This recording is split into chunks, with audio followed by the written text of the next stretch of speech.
Bien, il est 15h05, donc bonjour à tous. Je vais vous proposer de commencer. Il y a encore certains retardataires qui nous rejoindront en tant que participants. Mais donc, pour ne pas prendre de retard sur l'horaire, je vais vous proposer de commencer. Donc, en vous souhaitant la bienvenue à ce nouveau webinaire de la communauté francophone de pratique établie au sein de l'ISQUA. C'est déjà le deuxième webinaire de cette année. Alors, on en a vu trois l'année passée. Et c'est déjà le deuxième en 2021. Et ce webinaire, comme vous le savez, portera sur la gestion des événements indésirables au travers des systèmes régionaux, nationaux de déclaration. Petit point sur l'agenda, l'ISQUA tiendra sa conférence annuelle début juillet. Alors, si la réunion s'était tenue en personne, on avait prévu de faire une réunion entre francophones qui seraient présents. Malheureusement, ça ne pourra pas se faire, la conférence en virtuelle. Néanmoins, je vous invite quand même à aller sur le site de l'ISQUA mais pour voir le programme qui est très intéressant et dont certains exposés pourraient vous intéresser. Et donc, au niveau des rendez-vous francophones au sein de l'ISQUA, je vous donne déjà rendez-vous en septembre. La date n'est pas encore fixée, mais vous en serez évidemment tenu informé pour le troisième webinaire de l'année. Mais donc, avant ça, on va se concentrer sur ce webinaire-ci. Alors, trois exposés sont au programme, en sachant qu'on a un petit souci de connexion pour un des exposés. Donc, on va essayer de résoudre ça pendant les deux premiers exposés, en espérant qu'on y arrive. Sinon, on essaiera de trouver une solution lors d'un prochain webinaire. Et donc, a priori, chacun des exposés va durer environ une vingtaine de minutes. Pendant ces exposés, si vous souhaitez poser des questions, et on vous invite évidemment à poser des questions, vous avez un espace Q&R, et donc on vous demandera de ne pas utiliser le fil de discussion pour poser vos questions, et bien d'utiliser le fil questions-réponses. Comme ça, on pourra vous répondre par écrit ou conserver les questions pour pouvoir les traiter, puisqu'à la suite des deux ou des trois exposés, sous réserve que l'aspect technique se résolve pour le troisième orateur, donc à la suite d'exposés, on organisera une petite séance de questions-réponses sur base de vos questions que vous aurez posées tout au long du webinaire, mais aussi éventuellement à la fin que vous auriez encore. Voilà. Donc, moi, je vais arrêter là, puisque ce n'est pas moi qui fais les exposés aujourd'hui. Et donc, je vais passer la parole aux premières oratrices, au pluriel. Il s'agit de Élodie Dormoy et de Suzanne Bisaillon du Québec, toutes les deux, et donc qui vont nous faire une présentation sur la gestion des événements indésirables au Québec, comment ça se passe dans cette province. Voilà, je leur cède tout de suite la parole. Eh bien voilà, donc je suis Suzanne Bisaillon, je vais débuter la présentation et je serai suivie de Élodie. Ça fait plus de 25 ans que j'enseigne et que je pratique la gestion des risques. Je l'ai fait à Santé Canada, je l'ai fait dans un groupe du ministère de la Santé, je l'ai fait à l'Institut canadien pour la sécurité des patients. Donc, j'ai à la fois une expérience théorique et de terrain. Quoique le terrain, ça fait déjà un petit moment que je l'ai quitté, d'où la présence d'Élodie, il n'y a rien comme d'avoir des expériences terre à terre et très près du vécu et de la réalité pour faire avancer les choses. Donc, sans plus attendre, moi, je vais vous faire un peu l'historique. Qu'est-ce qu'on a fait et pourquoi on a créé un recueil des événements indésirables et où en est-on rendu plus de 20 ans après la chose. Donc, j'ai un peu de difficulté à changer les diapos, je ne sais pas. C'est parce que ce n'est pas en mode présentation, en fait, Élodie, tu dois le mettre en mode présentation. Bon, j'arrive. Ah. OK, mode présentation. Est-ce que ça va, Suzanne? Tu vois? Oui, mais là, je suis incapable de le changer. Okay. Bon, sinon, Élodie peut changer pour toi, hein, comme ça. Oui, désolée,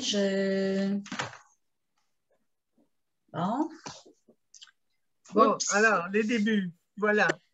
Excuse-moi. On a débuté, bien sûr, après le scandale du sang contaminé qu'on a vécu ici aussi, à vouloir faire de la gestion des risques en matière de santé. Mais on s'est rapidement aperçu que, dans le fond, ce n'était pas tant les risques cliniques qui nous gâchaient, en fait, qui gâchaient la vie des patients, mais plutôt ce qu'on appelle des risques organisationnels, c'est-à-dire la façon dont les soins sont structurés et tout. Alors, comme malheureusement dans certaines situations, il y a des décès à la clé. Ici, il y a eu une personnalité de la radio-télévision très, très, très aimée, qui est décédé suite à une série d'événements, et c'est ce qu'on appelle un risque, un décès évitable, c'est-à-dire que si l'organisation des soins avait été à la hauteur, il ne serait probablement pas mort. Donc, le gouvernement a mis sur pied une commission et, comme souvent, le rapport porte le titre du président de la commission et on a eu ce qu'on a appelé le rapport Franqueur en 2001. Donc, vous voyez que ça fait déjà 20 ans. Suite à ça, il y a eu une loi modifiée sur les services de santé et les services sociaux qu'on appelle la L4S, c'est assez rapide.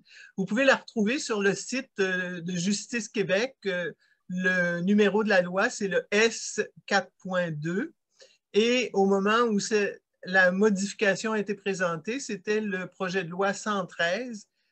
Et ce que ce projet de loi-là a fait, c'est qu'il a créé l'obligation, parce qu'avant la loi, c'était un vœu, enfin on espérait que, mais les espoirs étaient souvent défaits, donc de faire de la gestion des risques en établissement. Et ce qui est un peu cocasse, c'est que le ministre de la Santé de l'époque, qui a présenté cette loi-là pour ensuite la faire adopter, et c'était François Legault, qui est actuellement notre premier ministre.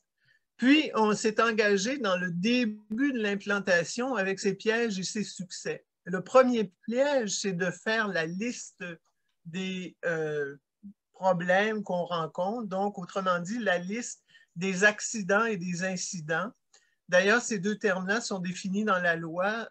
Élodie a une diapo qui parle de ça. Elle pourra vous en dire plus là-dessus. La suivante, s'il te plaît.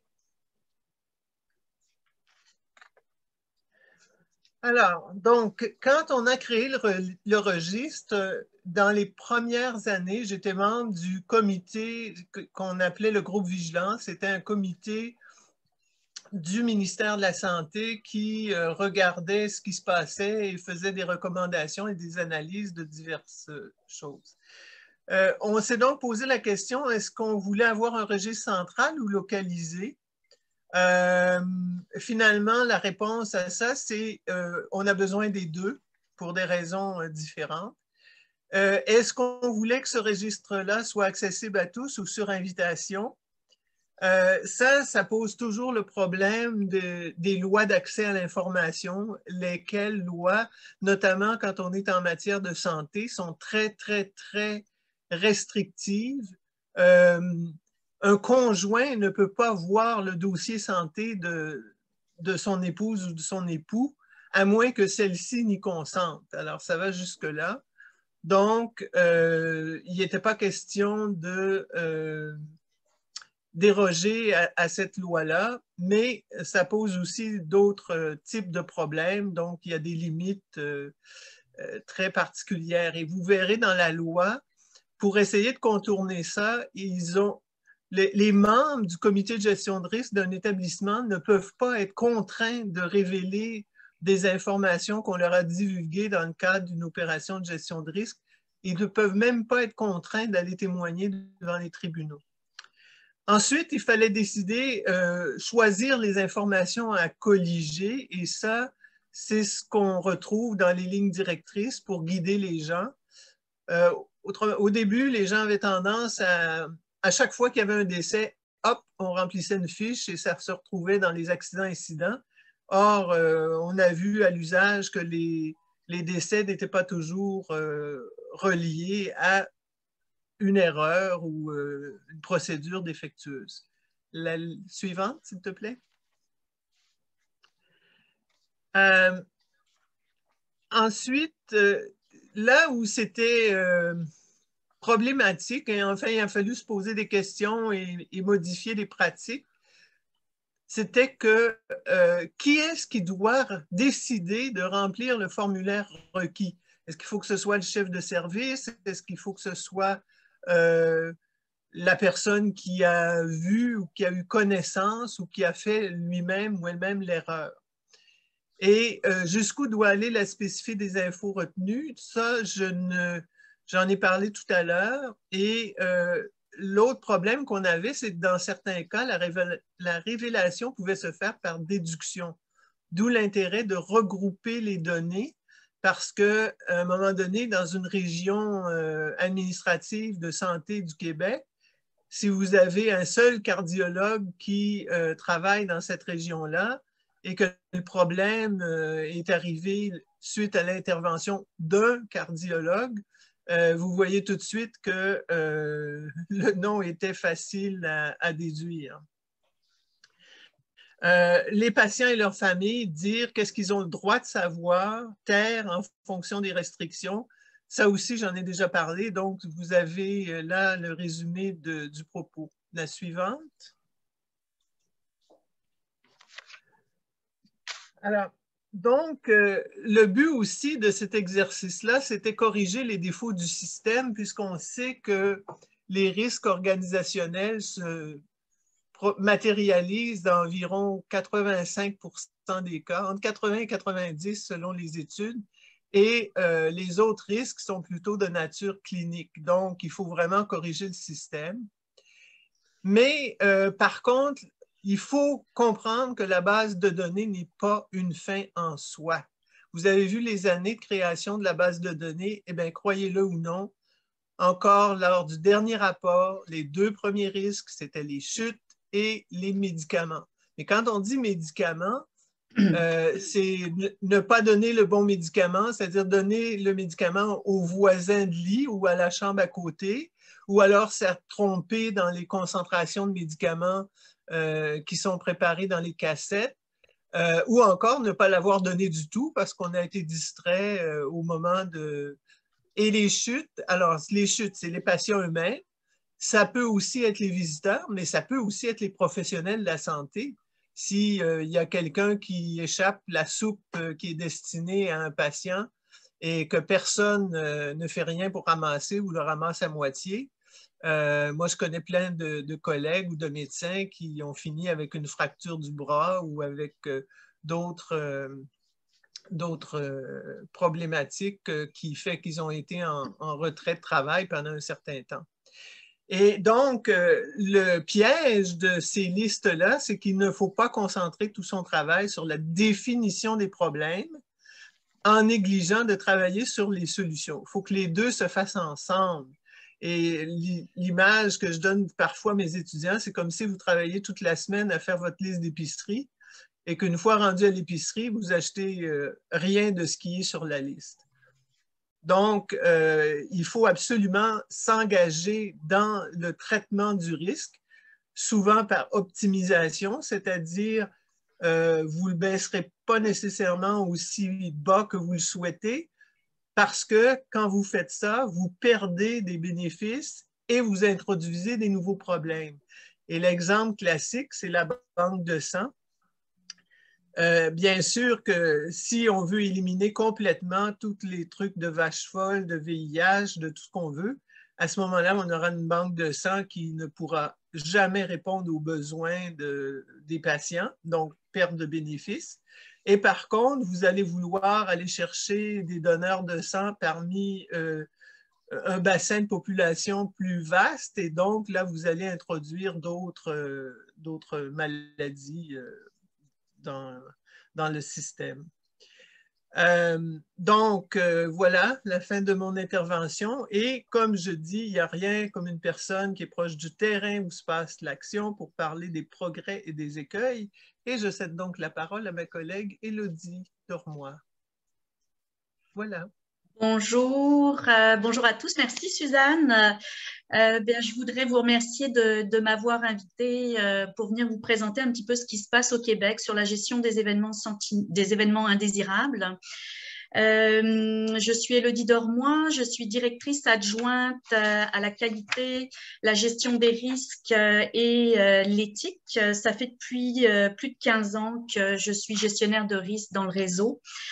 Et je travaille dans un établissement qui s'appelle un Centre intégré universitaire de santé et de services sociaux dans l'est de l'île de Montréal. Alors, je vais l'appeler peut-être CIUS, si vous me le permettez, parce que c'est très long à dire. Ça représente quoi mon établissement? Ce sont 2 hôpitaux, un institut universitaire en santé mentale de l'île de Montréal, 15 centres d'hébergement de longue durée, 8 centres locaux de services communautaires. Grosso modo, ça représente 17 500 employés, l'établissement. C'est plus de 3000 infirmières, à peu près 1000 médecins, omnipraticiens et spécialisés, 18 dentistes, 84 pharmaciens. On accueille également plus de 7000 stagiaires et 600 médecins résidents annuellement. On a également des centres de recherche, ça représente 235 chercheurs et 385 étudiants associés à ces chercheurs. Au niveau annuel, ça représente quoi? C'est plus de 150 000 usagers qui viennent consulter en CLSC, en centre local de services communautaires. C'est à plus de 39 000 hospitalisations courte durée et à peu près 393 000 visites en clinique externe et 126 000 visites aux urgences. Alors, je trouvais ça important de vous replacer un peu dans le contexte parce que vous allez voir tout le défi de faire de la gestion des risques dans un établissement de cette taille-là qui a vu naissance en 2015 au Québec. Alors, qu'est-ce que nous dit la loi au niveau de la gestion des risques et du traitement des événements, étant donné son importance puis son rôle, comme Suzanne vous l'a mentionné, dans l'amélioration de la sécurité des soins et des services pour les usagers, eh bien, le mécanisme de déclaration des incidents est vraiment campé dans la loi. Qu'est-ce que ça nous dit? Il faut déclarer tous les incidents et les accidents dans le cadre d'une prestation de soins et de services. On a un devoir de divulgation, c'est-à-dire d'informer l'usager. L'usager, c'est pas péjoratif, c'est comme ça que c'est nommé dans la loi. Je veux pas insulter qui que ce soit, mais c'est comme ça que dans mon vocabulaire, c'est rentré dans ma mémoire. Alors veuillez m'excuser. Puis ça couvre vraiment, quel que soit l'établissement, que ce soit un hôpital, un centre de longue durée, un CLSC. Donc, on se doit d'informer l'usager ou sa famille qu'un événement est survenu pendant la prestation de soins ou services, de constituer un registre local des incidents et accidents qui va alimenter le registre national, donc au niveau de la province du Québec. Et ça, c'est tous les événements qui sont déclarés, qui rentrent dans cette base de données que Suzanne vous mentionnait tout à l'heure. On se doit également de mettre en place des mesures de prévention pour éviter la récurrence des incidents et des accidents. Donc, apprendre de nos erreurs, qu'est-ce qui s'est passé, puis mettre en place tout ce qui pourrait, pour éviter que ça se reproduise à nouveau. Et c'est mettre également en place un comité de gestion des risques et assurer la mise en place d'un système de surveillance. Donc, la base de données nous aide à y arriver. Alors, comment on fait? C'est quoi les moyens qui sont mis à notre disposition pour qu'on arrive à se conformer à la loi? Donc, tout d'abord, on a un merveilleux formulaire. Son petit numéro, c'est AH223. C'est le formulaire du ministère qui est toutefois intéressant parce qu'il est unique et centralisé, mais évidemment, ça comporte des défis pour la déclaration, l'analyse, la divulgation. C'est ce qui est utilisé. Quelques défis associés, eh bien, ça ne colle pas à la réalité de tout le monde. Donc, il y a des cases qui sont proposées, puis on ne peut pas déroger aux cases. Donc, on va déclarer sur ce formulaire tout ce qui est chute, erreur de médication, dose, tout ce qui est erreur liée aux équipements, au matériel, donc un petit peu tout ce qui survient à la clientèle dans le cadre d'une prestation sécuritaire de soins et de services. De là, ça va alimenter le registre national. Le registre excusez-moi, le registre local qui va se verser dans le registre national, et c'est un système d'information sur la sécurité des soins et des services qui s'appelle le SISS, S-I-S-S-S.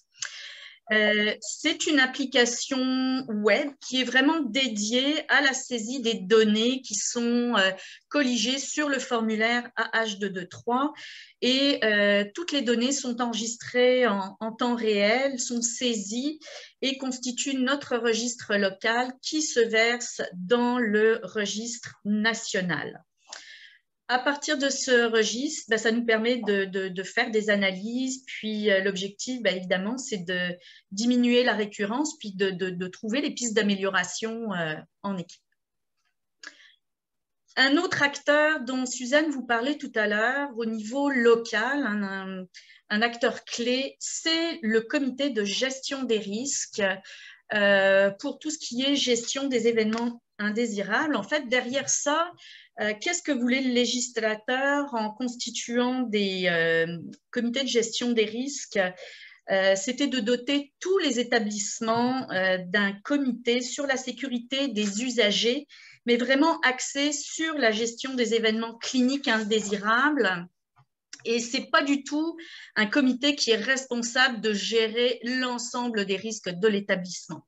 Donc, s'il y a un risque associé à un employé, par exemple, ça va être le bureau de santé sécurité au travail qui va traiter ce genre d'événements, parce qu'il y a des événements qui arrivent aussi aux employés. Nous, le système, présentement, s'adresse uniquement aux usagers dans le cadre d'une prestation de soins et de services. C'est quoi le rôle du comité de gestion des risques? Bien, c'est de s'assurer que l'établissement respecte et répond aux obligations de la loi en matière de gestion des risques, donc c'est-à-dire déclarer, analyser ce qui s'est passé et divulguer aux patients, à l'usager, l'événement. C'est aussi évaluer que les résultats des actions posées et les moyens mis en œuvre pour éviter la récurrence des événements, mais on apprend de nos erreurs, on met en place tout ce qui est barrières de protection, amélioration de nos processus lorsqu'il y a un dysfonctionnement, et ultimement, c'est de faire des recommandations au conseil d'administration de l'établissement. Donc, c'est grosso modo le rôle du comité de gestion des risques. Et comme le mentionnait tout à l'heure Suzanne, on a un pouvoir de confidentialité, on est non contraignable, tout comme le gestionnaire de risque, lorsqu'on fait nos enquêtes, nous ne sommes pas contraignables. Dernier outil, c'est de façon annuelle, toutes nos données du SISS paraissent dans une revue qui est le registre national des accidents qui surviennent lors de la prestation de soins et services dans le réseau de la santé. Je vais y revenir un petit peu plus loin. Je vous ai mis une petite image du formulaire AH223, c'est très petit, j'en conviens. Je vous fais grâce de passer au travers, mais voici comment c'est organisé.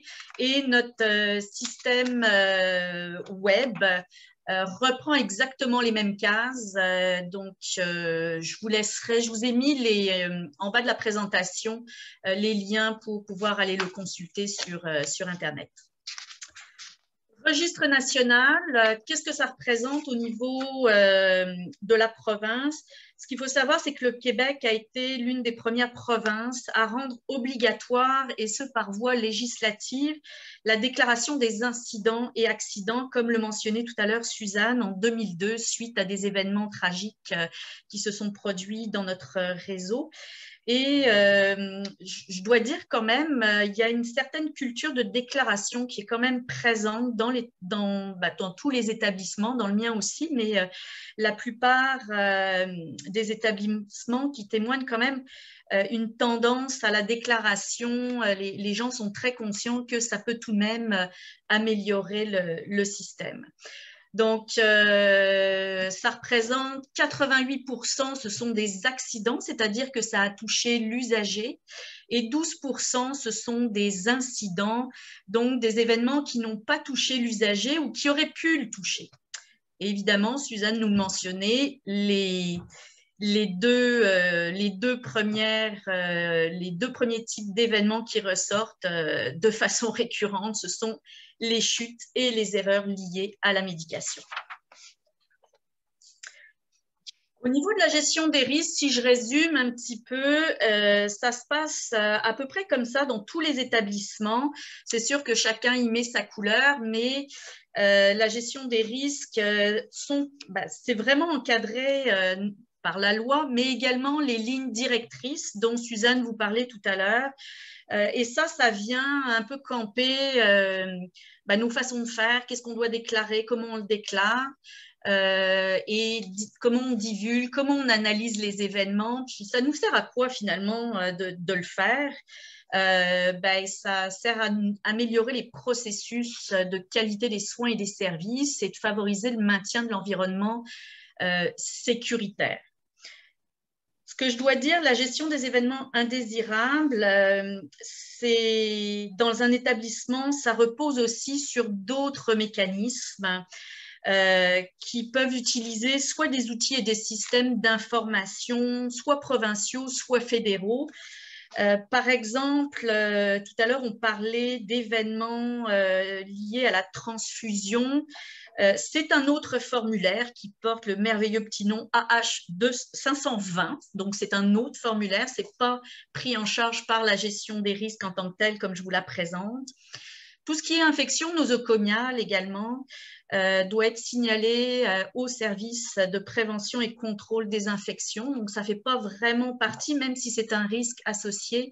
Il y a d'autres mécanismes, ou par exemple une réaction indésirable avec un médicament qui peut provoquer un effet indésirable, ça ne va pas rentrer non plus dans notre système. C'est un autre système qui va être déclaré à Santé Canada. Donc, on ne chapeaute pas tout, puis en fait, plus on déclare dans les établissements, plus on démontre qu'on peut être proactif dans notre gestion. Est-ce que ça change beaucoup? On est toujours avec des chutes, avec des erreurs de médication, mais ce que, en tous les cas, moi, je constate depuis une quinzaine d'années, c'est une tendance à des événements moins graves, les gravités, et c'est là où je veux en venir. Comment on fait dans notre établissement, dans les établissements, on a ce qu'on appelle une échelle de gravité qui est cotée de A jusqu'à I. A et B, ce sont des incidents, et de C jusqu'à I, ce sont des accidents, donc des événements qui ont touché l'usager, I étant un décès. Et je voulais vous illustrer très brièvement comment ça se passe. Donc, on déclare, ça c'est toute personne qui constate que ça soit un employé, un médecin, un stagiaire, une personne qui a un contrat de service avec l'établissement se doit de déclarer, de porter à la connaissance de l'établissement qu'il y a un événement qui s'est produit. On réalise une analyse sommaire, c'est-à-dire on essaie de comprendre ce qui s'est passé. On a ce qu'on appelle une divulgation initiale, donc on va informer l'usager ou sa famille que quelque chose s'est produit. Et lorsque ce sont des événements majeurs, on va faire ce qu'on appelle une analyse approfondie, où là, on va réunir plusieurs professionnels, un médecin, puis toutes les parties prenantes qui ont pu, de proche ou de loin, contribuer à cet événement pour en tirer des leçons, des recommandations, puis mettre en place des actions correctives. Et lorsque c'est un événement majeur, on divulgue à nouveau, on appelle ça une divulgation subséquente, donc pour informer qu'est-ce qui s'est passé à l'usager. Tout ça, tous ces événements, comme je vous le mentionnais, sont regroupés dans une base de données qui a des atouts et des défis. Atout, c'est une mine d'or incroyable en termes de chiffres de données. Par contre, au niveau de la qualité de la donnée, ça nécessite de la formation continue de tous les employés. Donc, à 17 500 employés, on est assez pris. Ma grosse équipe est composée de 10 personnes, donc vous voyez qu'on ne chôme pas. C'est de la formation vraiment continue. Un atout aussi de cette base de données, on a de l'extraction d'informations et de la production de données qui peuvent quand même aider à la prise de décision et à de l'amélioration continue. On a des statistiques quand même intéressantes. Mais comme c'est une base de données très complexe, ça nécessite vraiment un retraitement de l'information pour qu'elle soit simple, digeste et que les gestionnaires puissent l'utiliser de façon adéquate. Ce qui est intéressant, c'est une base de données qui est en temps réel, c'est une application web et on a des références uniques quand même pour tout le monde. Donc, on utilise les mêmes lignes directrices ministérielles. Donc, ça nous permet aussi une petite base de comparaison. Puis, on échange beaucoup entre établissements sur nos pratiques ou nos façons de faire. Par contre, le défi, c'est toute la gestion des codes d'accès des utilisateurs parce que ça fait un certain nombre dans l'établissement. Et c'est one size fits all, donc un seul modèle pour tous. Donc, il faut qu'on s'en contente. Et parfois, on ne sait pas trop dans quelle case il faut aller. Je voulais vous présenter également Agrément Canada, que vous devez très certainement connaître, qui pour nous met l'accent sur la sécurité et vient dans l'établissement en fait évaluer, il s'adresse à tous les acteurs et au management de nos établissements, viennent évaluer la culture de sécurité. C'est basé sur des cahiers de normes qui sont basés eux-mêmes sur les meilleures pratiques, mais aussi on a un sondage de culture de sécurité qui est administré dans les établissements. Et souvent, les résultats mettent très souvent en lumière deux éléments importants qui est pour le déclarant, la peur de déclarer et les liens de culture avec la culture de non-blâme. C'est toujours très présent malgré tous nos efforts, donc on a encore beaucoup de choses à travailler là-dessus, mais c'est des résultats quand même intéressants puis qu'on partage à l'établissement pour orienter nos activités. Enfin,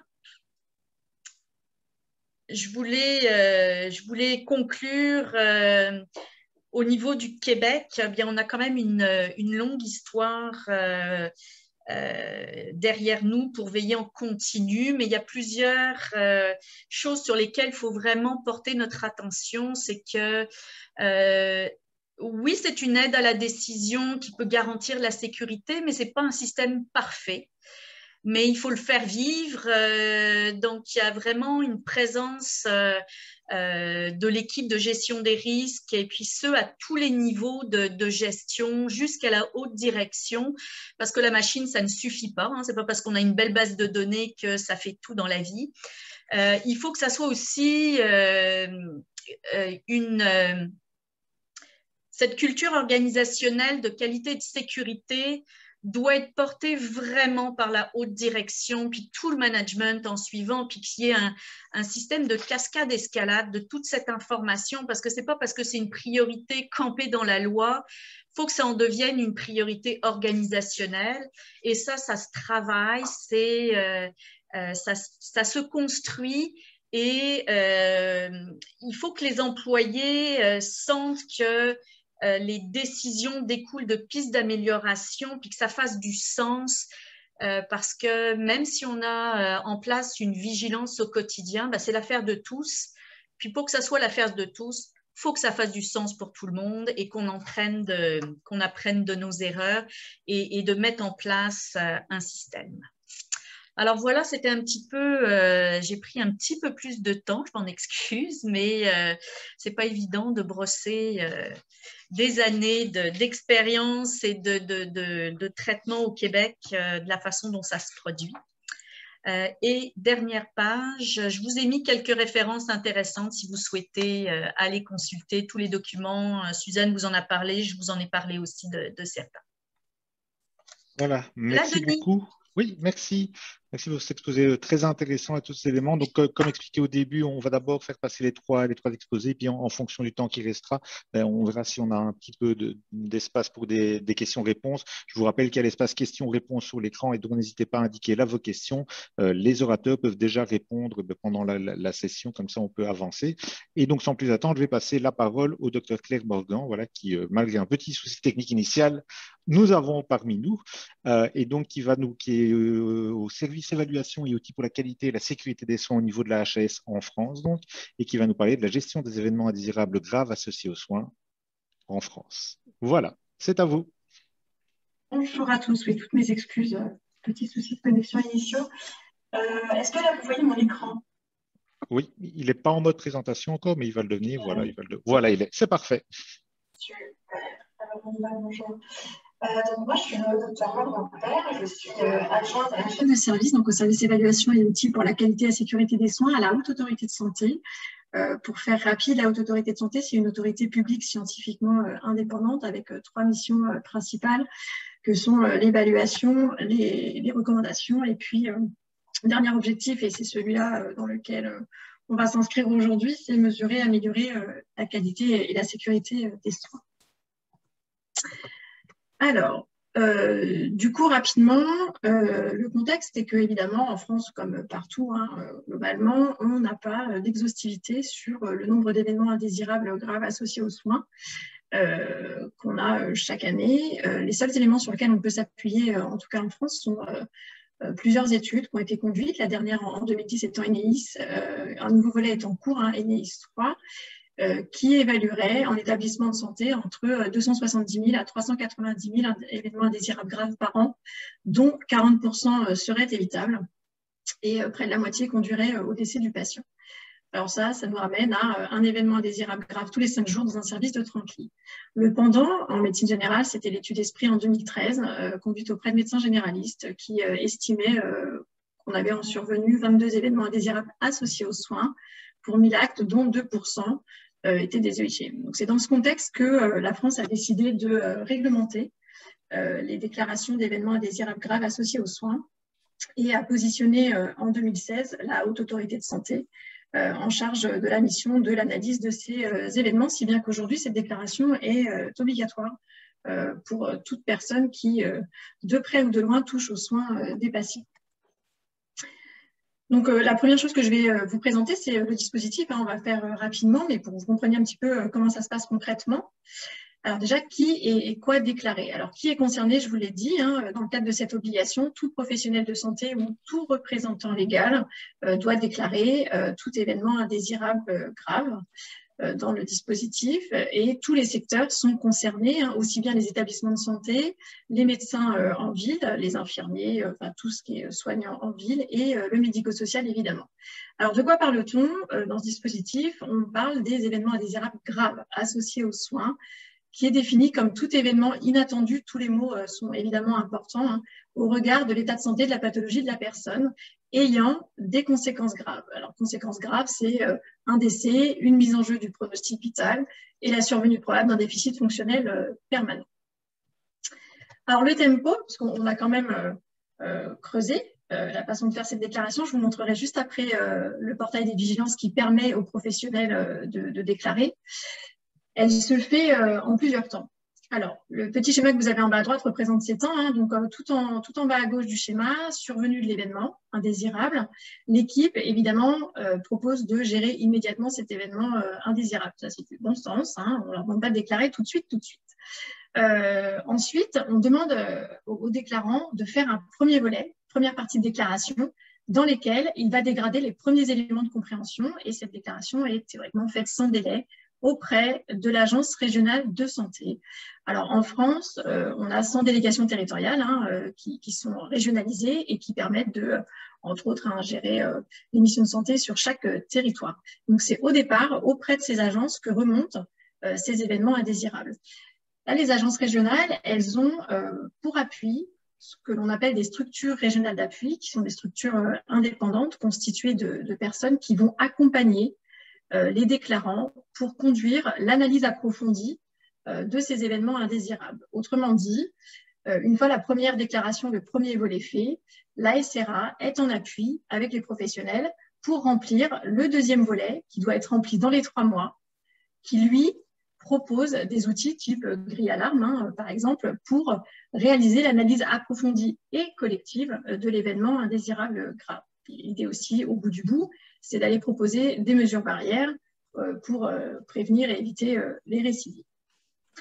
Une fois ces 2 volets remplis, constitués, l'ARS les transmet à la Haute Autorité de Santé.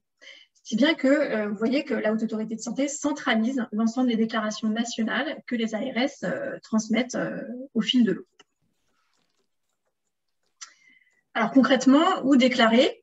Ce dont je vous parlais, c'est le portail des vigilances des événements sanitaires indésirables. Donc c'est pareil, un portail web, qui permet aux déclarants d'aller chercher, alors là vous les avez au milieu, les 2 volets des événements indésirables graves associés aux soins. La première partie, la deuxième partie, vous voyez que tout ça, c'est au milieu d'autres vigilances, la dictovigilance, la biovigilance, la pharmaco, la matériau, la radiovigilance. Bon, déjà un petit peu complexe parce qu'il y en a beaucoup, mais globalement, ils s'y retrouvent. Alors concrètement, une fois ces événements déclarés et reçus à la Haute Autorité de Santé, comment nous, on s'organise pour conduire l'analyse de ces événements et puis surtout quelles sont vraiment les missions auxquelles on doit répondre. Alors les premières missions, c'est évidemment de réceptionner les déclarations anonymes. Là aussi, tous les mots sont importants, on en reparlera un tout petit peu plus loin, transmises par les ARS. Ensuite, on exploite ces événements. Je vous montrerai un petit peu rapidement comment on exploite ces événements dans la base de retour d'expérience. Et on réalise chaque année un bilan annuel accompagné de préconisations, parce que c'est quand même l'objectif. Ce dispositif, il est quand même à la base mis en place dans la gestion des risques. Et donc, dans l'absolu, l'idée est de proposer des solutions pragmatiques aux soignants pour travailler sur la survenue de ces événements. Alors, on s'organise d'une façon très simple. On a une équipe à la Haute Autorité de Santé qui gère ce dispositif, je vous la montrerai à la fin. Et puis, on travaille avec un groupe de travail permanent d'experts. Ils sont 24 actifs à ce jour, qui sont hors Haute Autorité de Santé, mais qui sont sélectionnés pour leurs compétences et leur expérience dans le secteur de la ville, des établissements de santé et du médico-social. Et on a également parmi ces experts un représentant des usagers. Alors, concrètement, si on regarde un petit peu comment fonctionne ce dispositif, parce qu'il est important de noter qu'il a été mis en mars 2017, je vous rappelle, HAS missionné en 2016, début de l'ouverture du portail de signalement en mars 2017, février 2018, début de la réception des événements à la Haute Autorité. On enregistre au 31 décembre 2020 3100 déclarations complètes, donc volet 1 et volet 2, reçues à la HAS sur 9100 déclarations faites, en tout cas en volet 1, auprès des agences régionales de santé. Alors ce graphique, il est intéressant parce qu'il montre 2 points. Le premier, c'est évidemment la non-exhaustivité des déclarations. On voit bien qu'il y a une nette sous-estimation de ce que, entre les estimations des études qu'on peut avoir et puis ce qu'on reçoit réellement, ce qui est déclaré. Et puis, on a également une problématique de parcours, puisque finalement, entre les premiers volets 1 déclarés auprès des agences régionales de santé et ce que reçoit réellement la Haute Autorité, on en perd 2 tiers. Alors, une fois que ces événements sont arrivés, clôturés, anonymisés, tout bien, à la Haute Autorité de Santé, comment la Haute Autorité les analyse? Alors, l'organisation, vous allez voir, c'est un processus complexe qui est inhérent aussi à la qualité de la donnée, la qualité de l'anonymisation. Néanmoins, pour l'instant, ça fonctionne, mais quand on va monter en charge, il va falloir qu'on trouve d'autres stratégies. Je vous en parlerai un tout petit peu plus tard. Alors, le principe, c'est que la HAS reçoit donc les 2 volets de la déclaration. Elle évalue la recevabilité de chacun et attribue les événements au fil de l'eau aux experts dont je vous ai parlé tout à l'heure. L'expert, il va lire chaque événement, donner un avis sur la pertinence de l'événement. Est-ce que c'est bien un EIGS qui est arrivé à la Haute Autorité de Santé? En cas de difficulté, il peut demander conseil à l'équipe de la Haute Autorité pour savoir si finalement on le garde ou on ne le garde pas parce qu'il n'est pas jugé pertinent. S'il le garde, parce que jugé pertinent, on va lui demander de conduire une analyse de cet événement indésirable en termes de qualité. On va lui demander 2 autres choses qui sont très importantes pour la suite de l'analyse de ces événements, c'est de constituer un titre pour l'événement qu'on appellera le nom, de proposer des mots-clés avec cet événement et d'en faire une synthèse. Alors ça, si, c'est très structuré, hein, les experts sont formés régulièrement de manière à ce qu'on ait une homogénéité dans la formation des titres et de la synthèse. L'objectif étant pour nous de pouvoir retrouver à partir de mots-clés les grands thèmes des événements. Évidemment, s'il est en difficulté, parce que ce n'est pas sa spécialité, parce qu'il n'est pas confortable avec le vocabulaire, parce que simplement il ne sait pas bien comment faire une synthèse, il peut toujours demander une deuxième lecture par un autre expert. C'est toujours bien de se faire accompagner par un ami. En tout cas, c'est l'objectif ici. Et puis, au besoin, il peut aussi interroger évidemment les experts, l'équipe experte de la Haute Autorité de Santé pour l'accompagner. Une fois tout ça réalisé par l'expert, le IGS est dit clôturé, on clôture l'analyse, la HAS valide cet événement et seulement à ce moment-là, il rentre dans les analyses possibles. Alors, pourquoi on fait tout ça? Parce que l'objectif pour nous, en tout cas c'est le choix qu'on a fait à la Haute Autorité de Santé, c'est de classer ces événements dans des situations à risque. Donc, on a défini un certain nombre de situations. Alors évidemment, hein, on n'est pas exhaustif encore aujourd'hui, puisqu'au fil de l'eau, les événements arrivent et de nouvelles situations sont identifiées. Le dispositif est encore très jeune. Mais en tout cas, l'objectif est de les classer par situation. Vous avez des exemples sur la droite dans le petit tableau. On va avoir évidemment, relativement un petit peu comme le Canada, hein, les erreurs médicamenteuses qui restent parmi les leaders des situations qu'on peut avoir, des EIGS impliquant le SAMU, les fausses routes, enfin, plein de situations, je vous en parlerai un tout petit peu plus tard, en sachant qu'un événement peut être affecté à une ou plusieurs situations à risque lors de l'analyse de l'expert. Alors, pourquoi l'analyse de l'expert, elle est précieuse? Je vous disais, on demande à l'expert de constituer un titre, qu'on appellera le nom, et une synthèse de ces événements, et de proposer également des mots-clés. Alors, les mots-clés, ils nous permettent de constituer un dictionnaire de mots-clés, pour pouvoir retrouver les thèmes principaux, finalement, qui apparaissent dans ces événements. Et on réalise un classement automatique des événements à partir des mots-clés, à partir du dictionnaire, à l'aide d'un algorithme particulier hein, et des variables de l'analyse de l'expert que sont le nom et la synthèse. Donc aujourd'hui, tout le travail qui est réalisé est uniquement fait sur le travail conduit par l'expert. On ne travaille pas sur la déclaration en brut. Alors du coup, une fois qu'on a toutes ces situations à risque, que fait-on? Parce que tout ça, c'est très bien, on identifie plein. Et encore une fois, comme le disait le Canada, l'objectif n'est pas de faire une liste à la Prévert de toutes ces situations. L'objectif est bien de produire des préconisations et de proposer des solutions pragmatiques pour les soignants. Alors, la première chose qu'on fait, c'est notre rapport annuel qui doit décrire toutes ces situations à risque, proposer des préconisations. Et c'est ce qu'on fait. Je vais vous présenter très, très, très vite les résultats du dernier rapport publié en fin d'année 2020 qui intégrait toute l'analyse des événements de 2017 à 2019. Alors, c'est un rapport qui est constitué en deux parties. La première partie caractérise les déclarations d'événements. C'est de la description statistique simple, vraiment, qui permet, selon différents items, hein, origine en termes de région des événements, information, complexité du cas, analyse, qualité, pertinence. Voilà, c'est très descriptif. Profil des patients concernés, les hommes, les femmes, les classes d'âge et ainsi de suite, et appréciation de la qualité de déclaration. Ça, c'est la première partie du rapport, vraiment très statistique. La deuxième, c'est là que finalement, on a une vraie plus-value, c'est une partie qui s'intéresse sur le management des risques par la Haute Autorité de Santé. Et sur le dernier rapport, cette analyse a été conduite sur les 2007 événements collectés de 2017 à 2019. Dans cette partie, on retrouve une identification et traitement de certains risques, des focus sur certains autres risques qui seront traités l'année suivante, des préconisations pour améliorer la sécurité des patients, le résultat d'études réalisées et un programme pluriannuel de travail.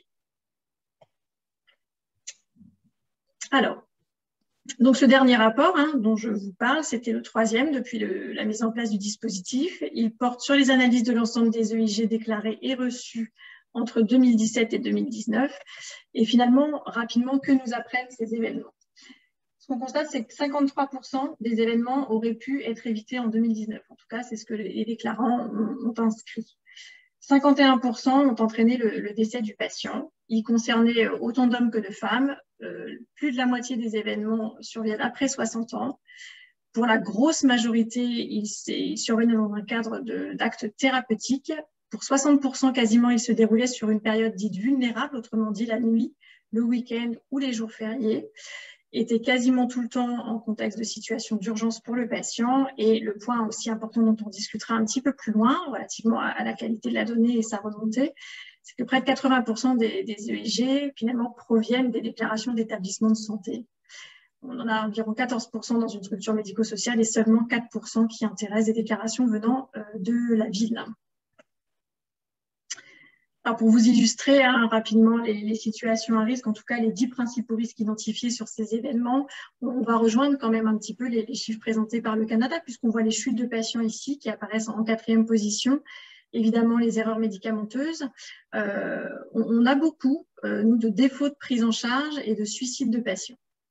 Alors là, on est sur des cas frontières, on pourra toujours en discuter, mais dans l'absolu, ça fait quand même partie des premiers risques identifiés dans nos bases. Ensuite, on aura les EIG survenant pendant la prise en charge de parturientes, les décès inexpliqués, les interventions au cours de SAMU, gestes traumatiques, la présence de personnel non habituel dans les équipes et les défauts de diagnostic. Alors évidemment, vous voyez que ces classements, ils sont peut-être un peu arbitraires et probablement à creuser un petit peu encore. C'est un des objectifs, notamment aller explorer ce que vont être ces décès inexpliqués ou les défauts de diagnostic. Alors, on a quand même un peu de travail manuel à faire dessus. Alors, vous l'aurez compris, un petit peu finalement comme le Canada, on va avoir les mêmes problématiques en termes de déclaration, de gestion de la base, de qualité de la donnée, d'information des patients. On est couvert par les mêmes difficultés finalement. Donc en plus du manque de déclaration, de cette sous-déclaration majeure, alors qu'elle est inhérente à plein de problématiques, on va toucher à le dispositif n'est pas connu, le caractère obligatoire de la déclaration non plus, la crainte évidemment des soignants à l'idée de déclarer des événements, qu'est-ce qu'on va en faire, et pénalement, qu'est-ce qui va m'arriver si je déclare ce type d'événement. On se doute bien qu'on est dans ces problématiques-là, mais en plus de ça, quand on demande aux experts de nous analyser la qualité des déclarations, ce qu'on constate, c'est que, alors la bonne nouvelle, c'est que 80% des cas sont vraiment des EIG. Au dire des experts, il n'y a pas de sujet, c'est plutôt pertinent. Mais seulement 49% des cas ont un caractère pédagogique. Déjà, on voit qu'en termes d'utilisation à viser, utilisation pour les professionnels de santé, on est déjà un petit peu moins bon. Et 50% ont une qualité d'analyse insuffisante au regard de l'expert sur ce que le déclarant a produit. Alors, il y a des petites choses intéressantes, c'est ce qu'on voit sur le graphique de droite, où globalement, le premier point, c'est si vous regardez la deuxième ligne, que sur les causes immédiates, quand on demande à l'expert si finalement, là où les causes immédiates sont identifiées, autrement dit, est-ce que je suis capable de dire que l'infirmière a poussé le mauvais produit ou la mauvaise dose, etc. Ça, globalement, ça se passe bien. 30% des cas n'y arrivent pas bien, mais en tout cas, dans 70% des cas, c'est bien. Quand on commence à creuser un peu les causes profondes de l'événement, c'est là qu'on voit que la qualité d'analyse diminue nettement, puisque 50%, là, pour le coup, des experts estiment que cette analyse est mal conduite.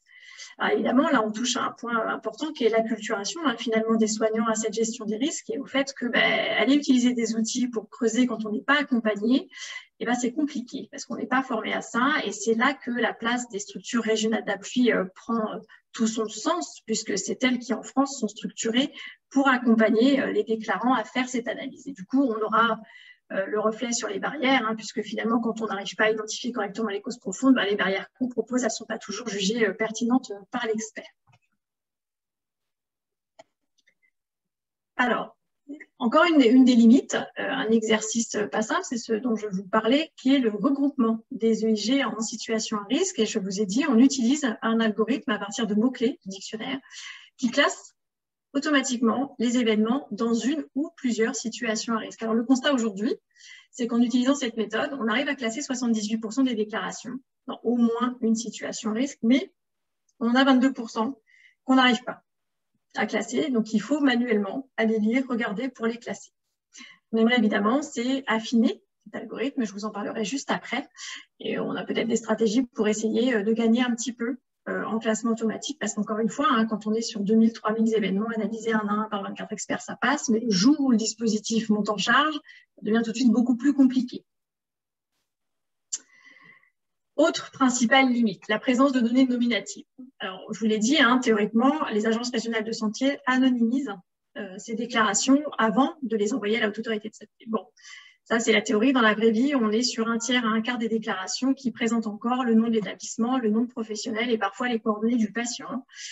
Donc là, on a tout un travail à constituer auprès des ARS. Hein, on fait des allers-retours en fait, hein, sur les événements. Alors disons, bah non, là c'est pas anonyme, il faut nous renvoyer, corriger, anonymiser. Un petit peu de temps, mais il y en a qui font bien, d'autres un petit peu moins aussi parce que c'est récent et c'est pas forcément évident. On a évidemment la problématique de la pauvreté des déclarations, hein, au sens où 49% des déclarations sont jugées incomplètes, avec soit des zones texte complètement non renseignées, soit une analyse approfondie peu ou pas réalisée. Et parfois, on nous renvoie à des pièces jointes, mais les pièces jointes, nous, on les a pas. Donc, du coup, c'est compliqué d'avoir l'information. Et puis enfin, le point, alors qui est une limite, mais parce que là, on est encore sur des problématiques très différentes, c'est le manque de déclarations du secteur de la ville, hein, qui concerne que 4% de nos déclarations. Un, parce que les médecins ne les connaissent pas. Deux, parce que le parcours de soins est quand même très différent et la survenue d'un événement indésirable en établissement, ben, on a le patient sous la main. Donc finalement, c'est facile de l'identifier. Le parcours de soins en ville est plus compliqué. Souvent, l'événement survient ailleurs que dans le cabinet médical. Donc, c'est aussi compliqué d'identifier cet événement et de le déclarer. Alors, pour essayer en perspective d'affiner l'algorithme dont je vous parlais, pour essayer de classer un petit peu automatiquement un petit peu mieux nos événements dans des situations à risque, on travaille actuellement sur des outils notamment de traitement automatisé des langues, d'accord, des outils de TAL, en particulier un qui s'appelle le Topic Modeling. L'objectif étant de, ne plus forcément travailler uniquement sur la synthèse des experts, mais de travailler sur vraiment le texte brut du déclarant, l'ensemble de la déclaration. Donc ça, vous avez une petite illustration, là, avec une description détaillée, où on a vraiment l'histoire telle que racontée par le déclarant. Et le principe du Topic Modeling, c'est quoi?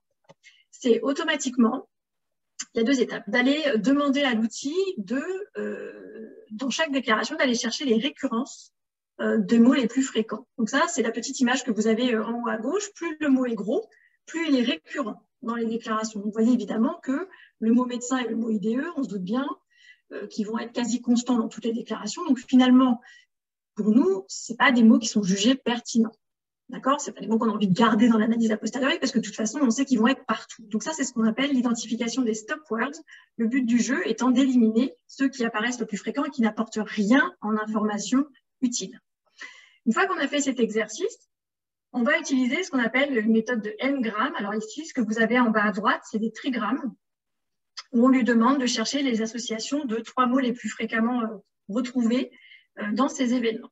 Et c'est là que ça devient intéressant, puisque c'est à partir de l'analyse de ces trigrammes qu'on va pouvoir aller sortir des thèmes et donc, pourquoi pas, des situations à risque ou des causes profondes, des choses comme ça. Alors, je vous donne 2-3 exemples, je ne sais pas si vous les voyez bien. Le premier, c'est par exemple d'évaluation risque suicidaire. On a aussi en bas, avec estimation, risque suicidaire.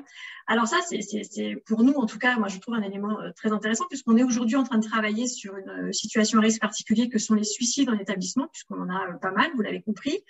Et une des 2 causes profondes qui ressortent le plus fréquemment à l'analyse, à la lecture, un à un, reste cette sous-estimation du risque suicidaire du patient lorsqu'il est en établissement. Alors il va y avoir évidemment d'autres thèmes, type erreur médicamenteuse surdosage, qui sortent assez fréquemment, donc là, il n'y a pas de scoop, mais globalement, l'outil nous classe plutôt pas mal les événements, si bien que ça, c'est une perspective pour éventuellement une montée en charge, une analyse un petit peu plus affinée et un peu plus sensible de ces événements. Voilà, j'en ai presque fini, parce que vous allez me dire, bah, ça c'est très très bien, mais pragmatiquement, comment ça se passe pour les soignants? Alors, évidemment, vous l'aurez compris, on essaye de produire des outils utiles, pragmatiques. Alors, le premier, je vous en ai déjà parlé, c'est le retour d'expérience qui est le rapport annuel. Alors, vous allez me dire, bah oui, pour un soignant, un document de 80 pages, plein de statistiques, c'est pas ce qu'il y a de plus pragmatique et de plus utile. Là, on est d'accord, mais dans l'absolu, il a le bon goût d'être quand même assez exhaustif et en tout cas assez renseigné. Mais on produit aussi, et c'est ce qu'on a fait l'année dernière, 2 guides particuliers sur 2 situations. La première étant les erreurs associées aux produits de santé, médicaments, dispositifs médicaux, qui sont déclarés, où là, on a vraiment une proposition de préconisation et d'outils utiles. Le second, qui a été réalisé aussi, publié fin d'année dernière, c'est sur l'état des lieux des événements indésirables associés aux soins déclarés dans le contexte de SAMU et de SMUR. Et on croise les doigts, mais normalement, on est pas mal. Validé par la Haute Autorité de Santé, normalement demain, on sort le tout premier flash sécurité patient, qui est une collection. Donc, on va en faire plusieurs. C'est un petit peu comme les Quick Alerts, pour ceux qui connaissent en Suisse. En tout cas, l'objectif, c'est de produire des formats très, très courts en racontant des histoires. Donc, on est sur des formats 3 pages avec des histoires telles que déclarées, qu'on a choisi sur des éléments de qualité, évidemment, et puis de proposer un petit paragraphe pour que cela ne se reproduise plus, pour donner les outils utiles aux soignants. Donc, on espère, avec cet outil-là, pouvoir à minima sensibiliser les soignants à la déclaration et leur montrer combien c'est utile dans la gestion des risques. Voilà, pour un dispositif jeune, on avance. C'est un dispositif où vous allez voir, on n'est pas très, très nombreux non plus. Donc, pour finir, je voulais juste remercier toute l'équipe de la Haute Autorité de Santé qui est en charge de ce dispositif, à commencer par le docteur Laetitia May, qui est en chef de ce service, et puis Anne-Sophie, Catherine, Zineb, Philippe, Sylvia, Karima et l'ensemble des experts qui nous aident depuis 2017 à construire ces productions. Voilà, j'en ai fini. Merci beaucoup pour voilà, l'exposé très riche et très intéressant, et notamment dans les perspectives technologiques qui permettront, voilà, et d'outils qui permettront de gérer une éventuelle, et on le souhaite, montée en puissance pour avoir une meilleure information sur ce sujet.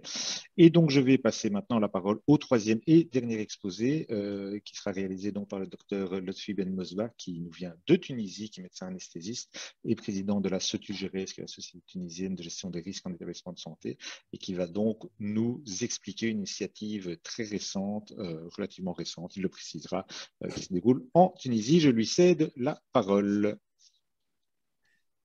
Est-ce que tu peux me donner la main pour partager l'écran, s'il te plaît, Denis? Il faut juste que le docteur Claire Morgan arrête le partage, comme ça tu peux récupérer la main pour partager l'écran. Alors, j'ai arrêté le partage, normalement, il n'y a pas de souci. Voilà. Je ne peux toujours pas démarrer mon partage. À mon avis, maintenant, voilà. oui, il faut le temps que le système se mette à jour. Voilà, c'est la technologie. Ouais. OK, merci. Parfait. Denis. Bonjour à tous. Donc, une petite précision, la SOTUGERES, c'est une jeune organisation qui est née en 2014. Elle fait partie de centaines d'ONG tunisiennes qui ont vu le jour à la suite de la chute de la dictature, parce que vous imaginez bien qu'avant, ce n'était pas possible. Et donc, à la différence de mesdames Dormois et Bisaillon, je vais pas qui ont un système parfaitement rodé, et madame Morgan, qui est jeune, moi, il est quasiment embryonnaire. Donc, je me contenterai de vous présenter les premières constatations de cette expérience débutante. Ce que je voudrais vous dire d'abord, c'est que, et vous rappeler que 57% des francophones dans le monde se trouvent hors Europe et Amérique du Nord. En d'autres termes, dans des pays à revenus faibles et intermédiaires. Et ce réseau francophone de l'ISCOA concerne aussi les experts de ces pays-là. Donc, à travers cette expérience, j'ai voulu montrer que la sécurité et la qualité des soins ne peuvent pas être qu'une préoccupation des pays riches et qu'il est possible de mettre en place des systèmes de sécurité et qualité dans les pays à revenus faibles et intermédiaires. Nous sommes convaincus que s'occuper de la sécurité des soins, malgré un investissement initial élevé, pourrait entraîner une économie importante en termes de dépenses de santé. Donc, GRSnet, c'est un outil portail web de recueil des événements indésirables. Nous n'avons pas inventé le fil à couper le beurre, hein. Nous sommes surtout inspirés du modèle suisse CIRNet. Et je vous rappelle qu'en Tunisie, il existait déjà des vigilances telles que la pharmacovigilance et l'hémovigilance, mais il n'existe pas un système de recueil global des événements indésirables. Cet outil a réussi à se mettre en place grâce à l'apport d'une partie du bureau de l'équipe de la SOTUGERES qui était parfaitement convaincue de ce projet, de la société Dacima, qui est une société spécialisée dans la gestion des études de recherche biomédicale et de la télémédecine, et enfin, la signature d'une convention de partenariat avec l'INEA Santé pour l'exploitation commune de cette base donne une autre envergure à GRSnet. Je vous rappelle, en fait, l'INEA Santé est un organisme public indépendant qui a été créé en 2012 pour l'accréditation des établissements de santé, l'évaluation des technologies en santé, le développement professionnel continu et les recommandations professionnelles. Alors, vous le savez tous, donc, le GRSNet est un outil informatique de récolte et de gestion des incidents et accidents qui surviennent dans les établissements de santé. Ces données donc, qui sont recueillies, pardon,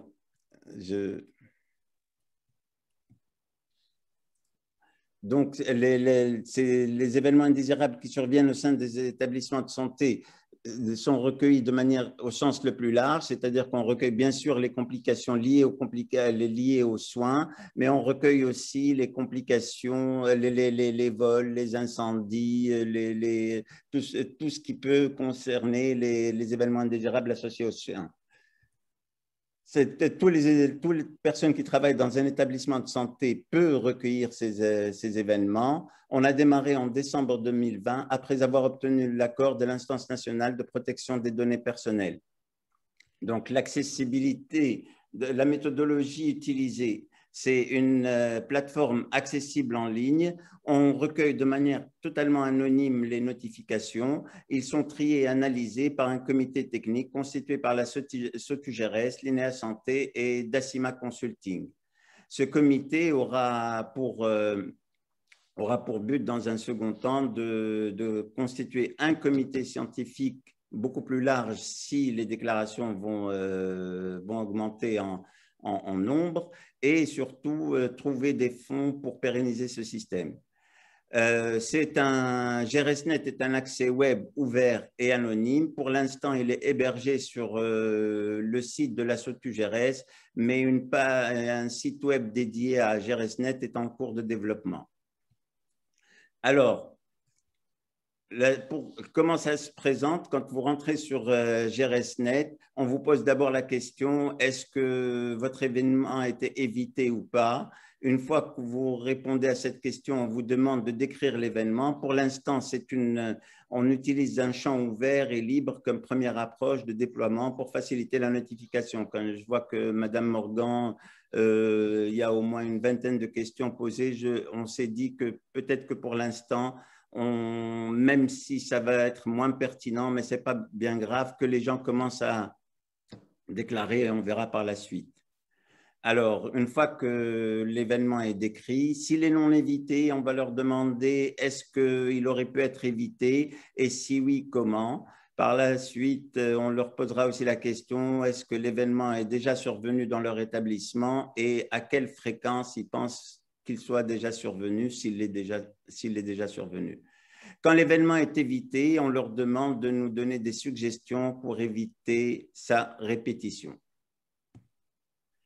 Alors, pour la gravité et l'impact, par contre, là, pour la gravité, on a été avec des questions fermées. Donc, on leur dit, est-ce qu'il a engendré le décès, la mise en danger de la vie de personne, la prolongation de l'hospitalisation, etc., pour qu'on soit dans les normes de l'incident, de l'événement indésirable grave, la norme internationale. Et c'est la base qui, elle, va décider s'il est grave ou pas en fonction de la réponse du déclarant. Pour l'impact, nous nous contentons maintenant de poser la question, est-ce que l'événement a eu un impact médiatique et est-ce que l'événement a eu un impact sur le fonctionnement de l'institution, sans trop rentrer dans les détails dans cette première itération. Bon, nous sommes loin, très loin des 500 000 déclarations du Québec. Nous nous approchons un tout petit peu des 9 000 déclarations françaises, mais nous avons eu 160 déclarations et nous n'avons pu retenir que 141. Alors, notre système de recueil est un système dynamique en temps réel qui nous permet de publier des statistiques générales sur l'évolution des déclarations de manière régulière. Quand on regarde ce qu'on a reçu, ça concerne essentiellement le patient dans 82% des cas, mais aussi les soignants. Alors, les différents types de déclarations qu'on a obtenues sont, bien sûr, on retrouve les infections associées aux soins, l'identitovigilance, les événements indésirables médicamenteux. Mais ce qui est intéressant de remarquer, comme maintenant on compare très souvent ce qui se passe dans les établissements de soins à ce qui se passe dans un avion, et on se focalise sur les facteurs humains et on oublie que la sécurité, c'est aussi l'infrastructure et les systèmes de management de la santé. Et là, on voit quand même qu'on a entre l'infrastructure et la météo-vigilance quasiment 11% de déclarations.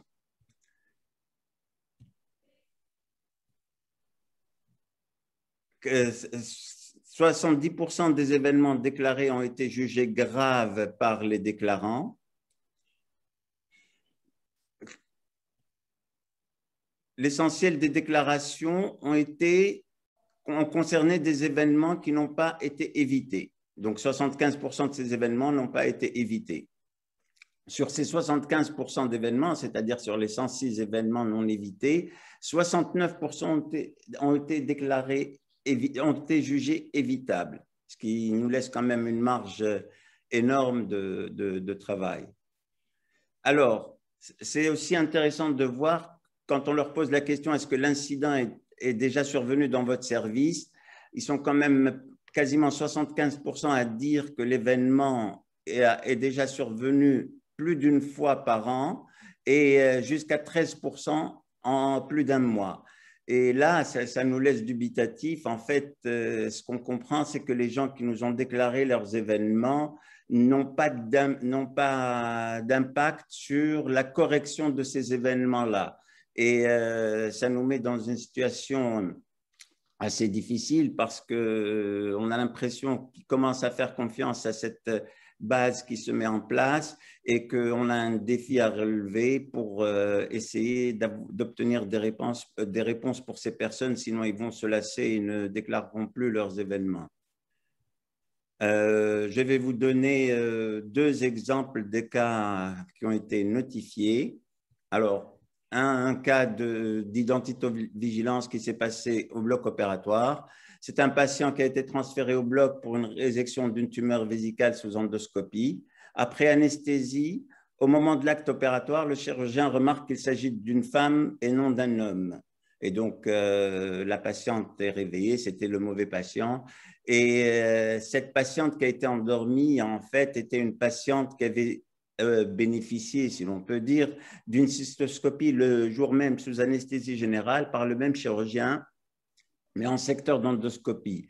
Et là, manifestement, donc, on peut voir deux choses. C'est que d'abord, dans ce bloc opératoire, la checklist préconisée par le OMS n'est certainement pas utilisée. Et la deuxième chose, c'est que la patiente faisait totalement confiance au corps soignant. Et donc là, ça rejoint aussi la directive OMS du patient dans la sécurité du patient. Donc, le deuxième exemple que je voudrais vous donner, c'est une erreur médicamenteuse toujours au bloc opératoire. Donc, ils étaient sur une chirurgie hémorragique.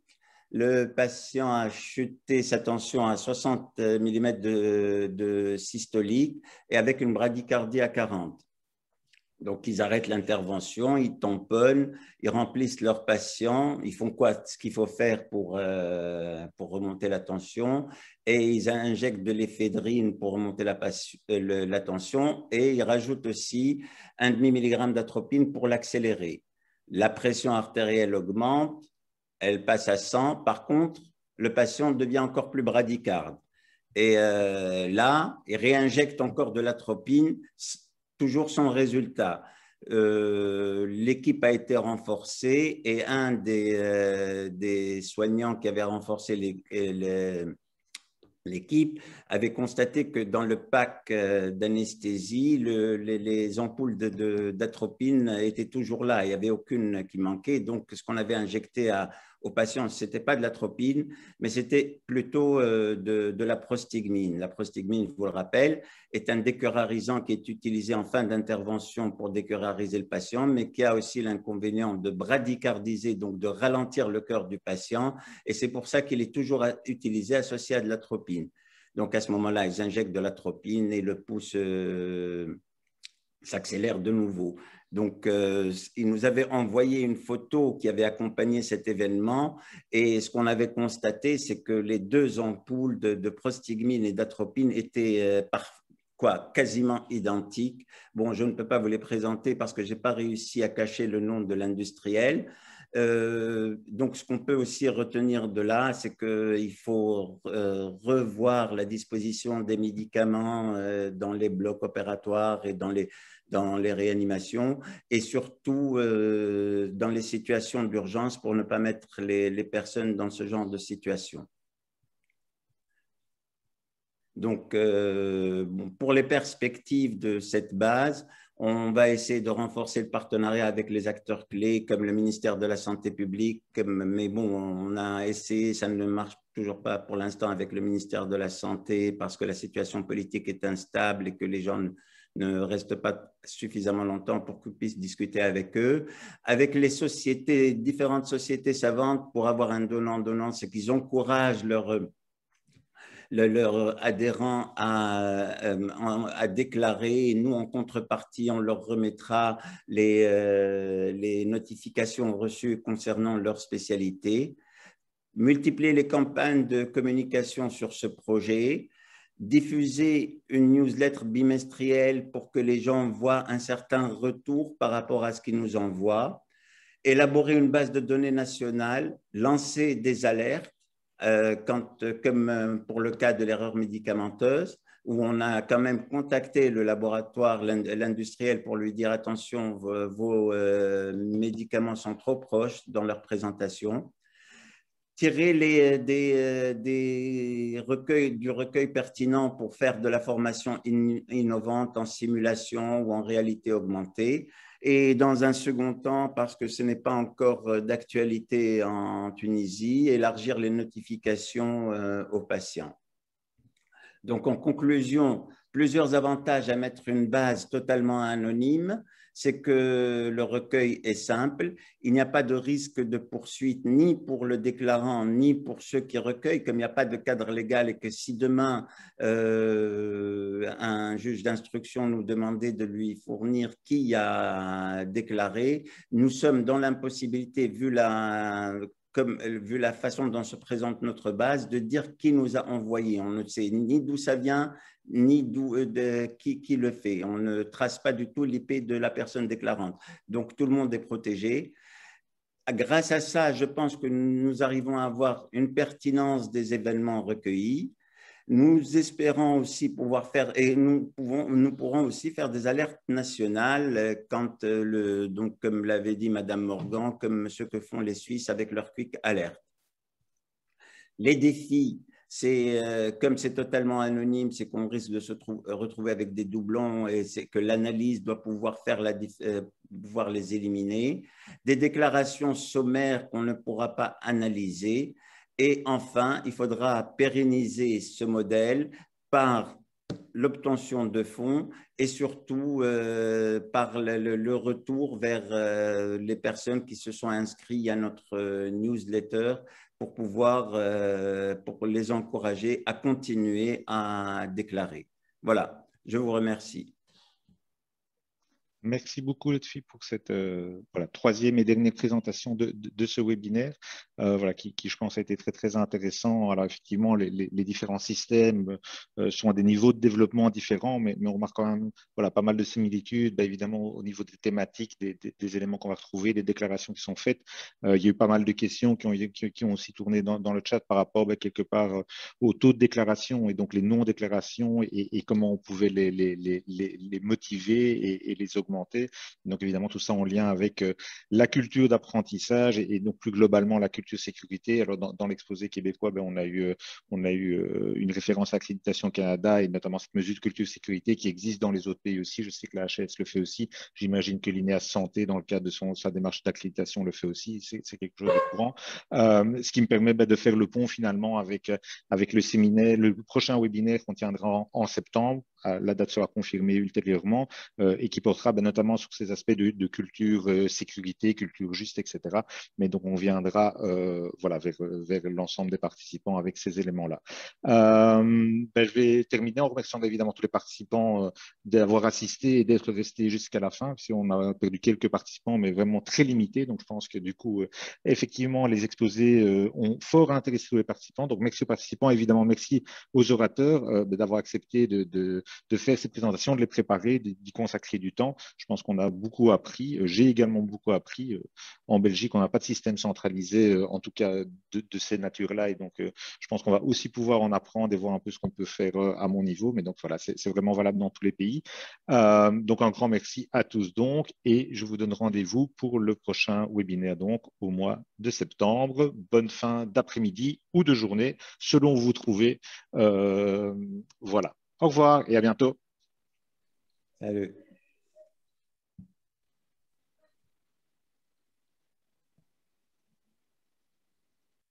Au revoir à tous.